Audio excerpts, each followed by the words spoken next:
Ahojte. Nebudem čítať datumy, ku ktorým sú priradené dané príbehy, lebo sme v pozadu, lebo som trošku mal toho viac a nemohol som nahrávať. A tak ideme na ďalší príbeh.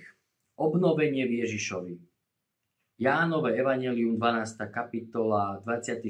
verš. Ak pšeničné zrno, ktoré padne do zeme, neodumrie, zostane samo. Ale ak odumrie, prinesie veľkú úrodu. Amen. Leonardo da Vinci je vzorom pokrokového človeka. Ako geniálny vynálezca a umelec prispel k obnove vo viacerých oblastiach. Napriek tomu písal o našich úbohých dňoch a žialil nad tým, že zomierame, bez toho, aby sme za sebou zanechali akúkoľvek spomienku v mysli ľudí. Zatiaľ, čo som si myslel, že sa učím žiť, povedal Leonardo, učil som sa, ako zomrieť. Bol bližšie k pravde, ako si možno uvedomoval. Naučiť sa, ako zomrieť, je cesta k životu. Pán Ježiš po svojom víťazoslávnom vstupe do Jeruzalema, Jánov evanjelium 12. kapitola 12. až 9. verš povedal: Ak pšeničné zrno, ktoré padne do zeme, neodumrie, zostane samo, ale ak odumrie, prinesie veľkú úrodu. Hovoril o svojej smrti, ale platí to pre nás všetkých. Kto miluje svoj život, stratí ho. A kto svoj život na tomto svete nenávidí, zachová si ho pre večný život. Amen. Apoštol Pavol píše, že sme boli pochovaní s Kristom. Krstom sme spolu s ním boli pochovaní v smrti. Aby sme tak, ako bol slávou Otca vzkriesený z mŕtvych Kristus, aj my kráčali v novote života. Ak sme s ním zjednotení podobnosťou jeho smrti, budeme s ním zjednotení aj vo vzkriesení. Rímanom 6. kapitola 4. až 5. verš. Pán Ježiš nám svojou smrťou ponúka znovuzrodenie a obnovu. Otvoril cestu k večnému životu s nebeským Otcom. Milovaný môj a drahý Otče, len v Tebe nachádzam zmysel a cieľ života. A nakoniec veta na zamyslenie. Čím meriaš hodnotu svojho života? Je možné, že to budeš musieť prehodnotiť. Máš, braček, sestrička, vo svojom živote veci, ktoré sú večné a hodnotné, alebo sa naháňaš iba za materiálnymi vecami a vecami, ktoré sú iba pre tvoj prospech.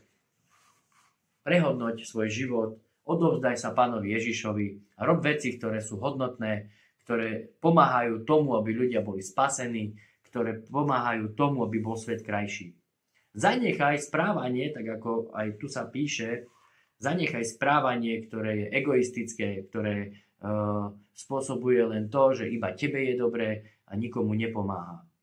Tak ako sa píše v tej poslednej vete na zamyslenie, že čím meriaš hodnotu svojho života vlastnými úspechmi, alebo tým, že si niekomu pomohla, alebo že si niekoho priviedla k pánovi Ježišovi a ten človek zo smrti prišiel do večného života a prijal Pána Ježiša a bude spasený. Alebo sú to len veci, ktoré sú len pre teba dobré, veci, ktoré sú len pre teba potešením a ktoré nebudujú a nerobia z tvojho života hodnotným pred Pánom. A tak ako sa píše inde v Biblii, že naše životy, alebo my sme vlastne nádoby, ktoré sa niečím plnia. A nádoba, keď je naplnená zlými vecami, tak taká nádoba sa vyleje a je nepotrebná. A veci, ktoré sú v nej, keď sú skazené, zlé a plesnivé, tak to je proste odpad. A tak ako aj kompot, keď sa pokazí, tak sa vyleje a nedá sa skonzumovať. A tak aj my sme nádoby, ktoré sa plníme vecami, ktoré tvoria ten obsah tej nádoby.